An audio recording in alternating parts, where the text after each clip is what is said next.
Welcome back to the channel, guys. So in the last episode of building the reclaimed materials buttress wall for the kitchen, you saw us get up to the top behind me, cladded it with some cement, and we also got the lintels in place as well and got them cemented in place. But we came to an impasse and started work on the kitchen sink cabinet because we ran out of materials to carry on. So basically we've got some expanding foam for the patio doors that we've been reclaiming. We got more sand, loads of cement, and paint, and some pretty much everything that we need to seal the kitchen and make it first fix cosmetically pretty good. So this morning I've actually excavated the middle opening foundations because I want to make it more suitable. I'll make it more suitable.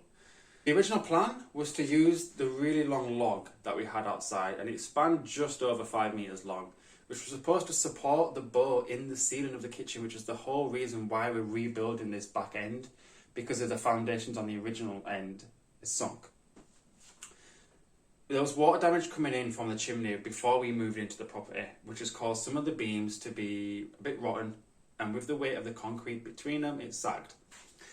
So we've been here just over 2 years. There hasn't been any further damage. We think we capped off the chimney and basically stopped any water ingress as soon as we got here. So there hasn't been any further damage. But obviously we don't want to leave it as it is. So using that long log was going to be our go-to tick box to support that. Unfortunately, after the last video went live, we went out to try and get the rest of the log sanded and kind of treated before bringing it in, because that's why we left the gap in the middle of the lintel, so we had a lot more wiggle room and to set it all up. It's got wood boring beetle in it. Now, although the joists above us with the board ceiling are damaged, they don't have woodworm or wood boring beetle. So if we were to bring in that log, even if it was just temporary until we buy a sawmill one, a rough cut timber. So it's lasted 2 years since we've been here. Like I said, there's not been continuous sagging. So it can last a little bit longer until we get round to buying some big structural timber. So we're hoping for 5 inch by 5 inch, something that will be really substantial, but also give us the benefit of being to expose half of it for that farmhouse kitchen style. Once that's in, we can then get some battens around, plasterboard it, get some spotlights, things like that. It basically just gives us the green light to finish the ceiling. So that's a bit of a detailed intro. Sorry to drone on, but we're just keeping everyone in loop and we're really transparent on the channel. So that's just what the situation we've become. So the aim of this video is to get all the top cemented, get the door in, get the foundation footing sealed and concreted. We might even do a little bit, because we've got some materials that can stretch around the house with some nitty-gritty jobs. Seal the cellar, because the door frame needs some expanding foam and some cement. So it's going to be a bit of a mishmash video, but by the end, we're going to be really, really good and should be completely sealed for the upcoming winter. So stay tuned and we'll catch up with you in a bit.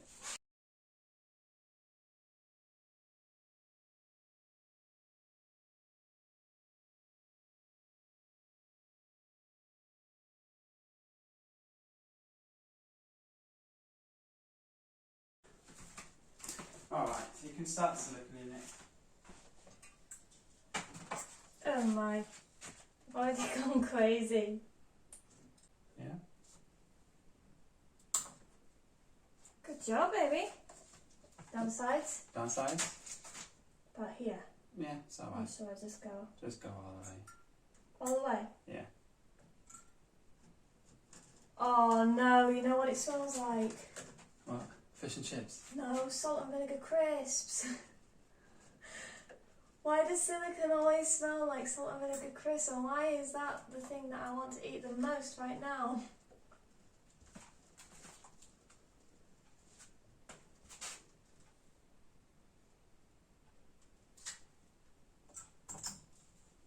Good job. Okay, don't do the top just yet. Nice. That's good. Yeah? Yeah, now we need more silicone. Can I do the top one? Yeah. good job of that. You did actually.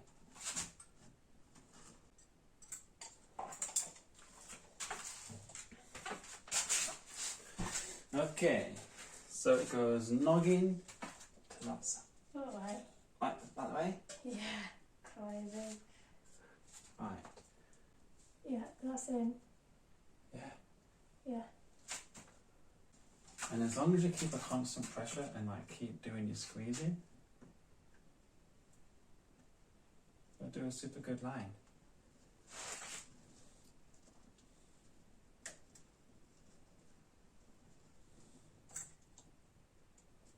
Yeah, I'm not very good at being constant pressure. It's alright. No. What am I doing wrong? You're bringing it too much into it. Like, instead of trying to scrape it, like just try and hover the nozzle off a little bit.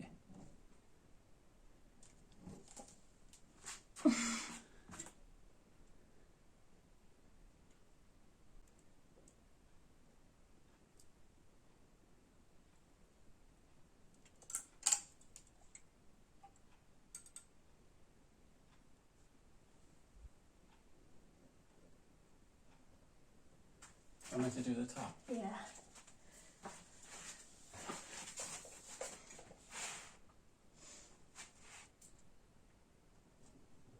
Okay, well, that was a success actually. You think? Yeah. Let's tell them what we're doing, because I don't really know. We're just sticking it in to me. Right, well, because the tuckle bricks are hollow, it's really easy making a hole for the back box for the light switch. But we still need to make sure it grips. So what Nisha's doing now, she's made up some plastic adhesive, some daub. I'm just going to just go around this edge here and put a big blob at the back. So when I push the light switch in, it kind of gloops to it. Yeah.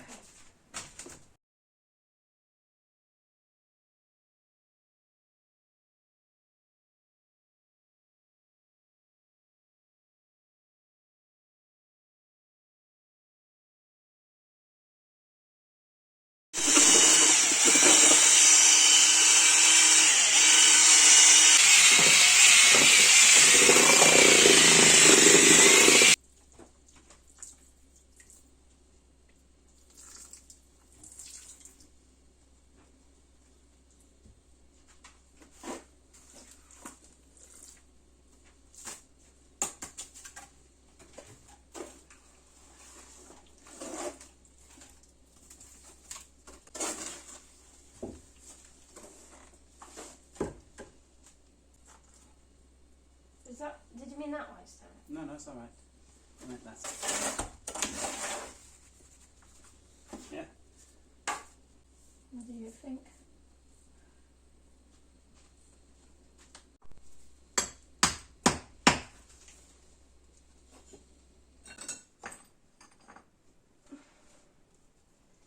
I could have that bit.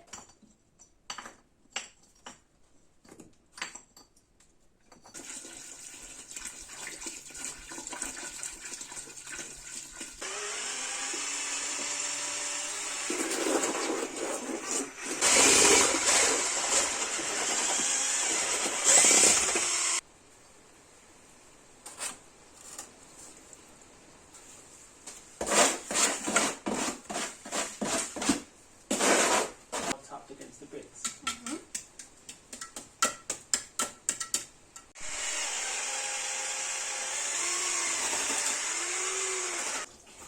Maybe can we get a scoop of sand? Yeah.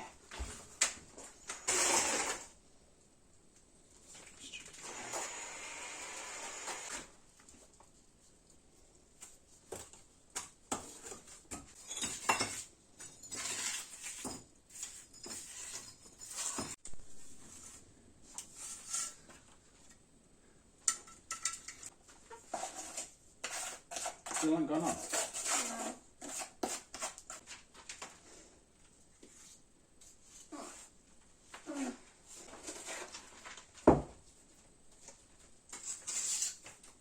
Yeah, so the last bit of this concrete plinth that we're building is maybe one more mix to just get a little bit in that corner there, and then to bring it over the bricks and basically flatten it against the existing hardcore floor that we've got here.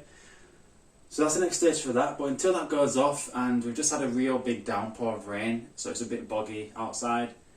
I don't really want to go out and get the sand. I'm going to cut off some expanding foam that we put around at the cellar this morning, and possibly take off the big window that we're going to use to cut glass for the patio doors. Let's carry on.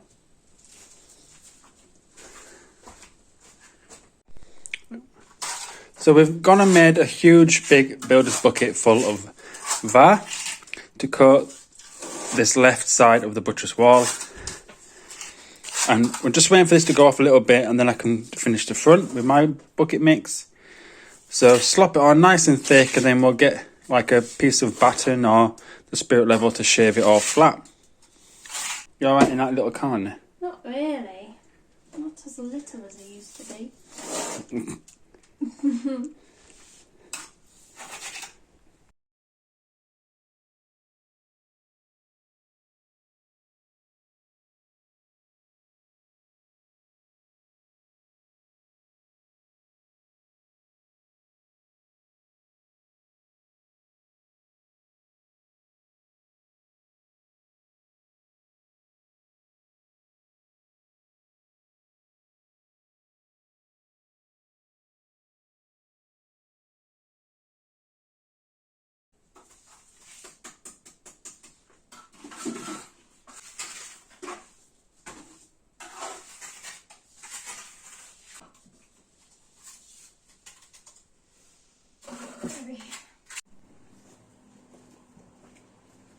So it's a new morning. We've just got that window off of the lounge.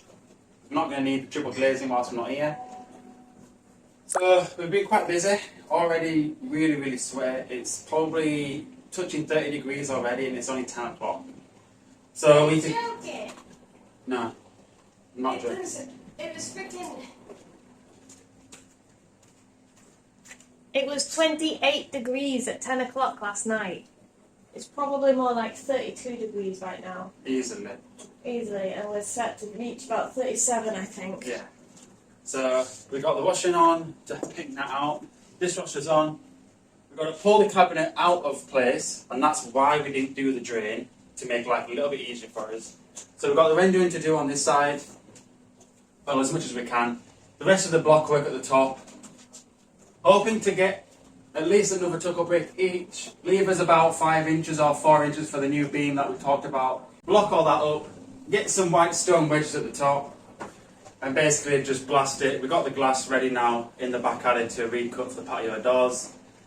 So let's just get on with it. I am boiling already. Are you? Yeah. Is the dishwasher going to have to come out? Nah. I don't know.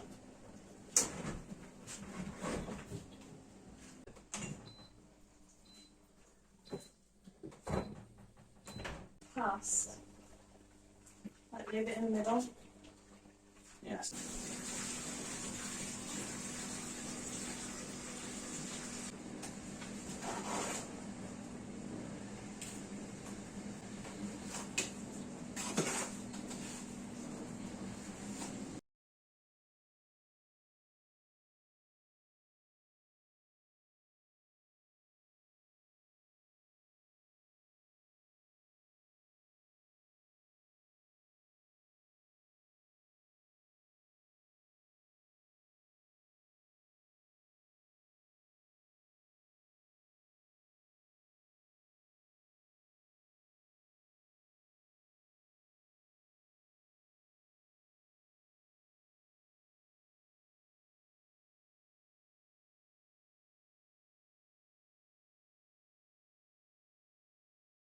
A bit of a progress update before we stop for dinner.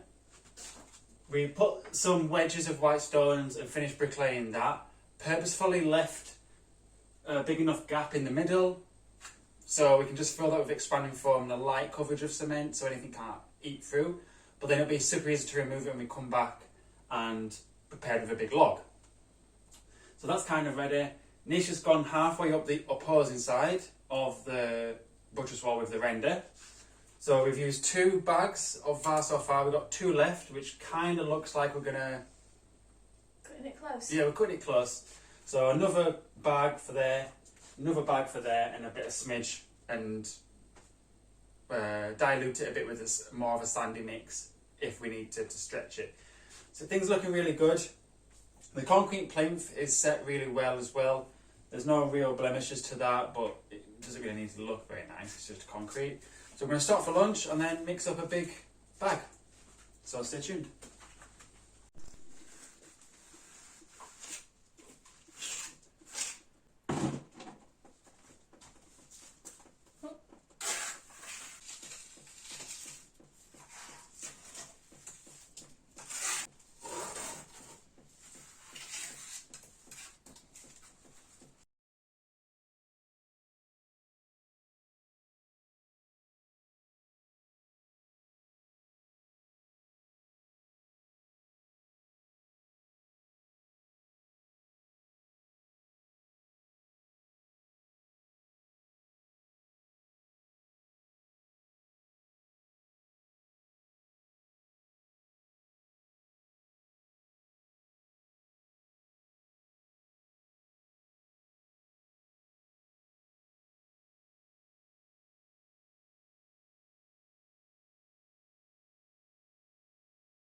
Okay, so this is the end of day 2. You can see what we meant with the bricks at the top.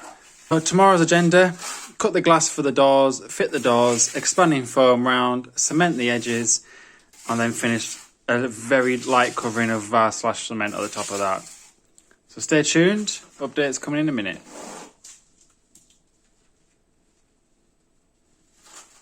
Why did you say updates coming in a minute? You just said that this is the ending video. Leave it a ciao for now.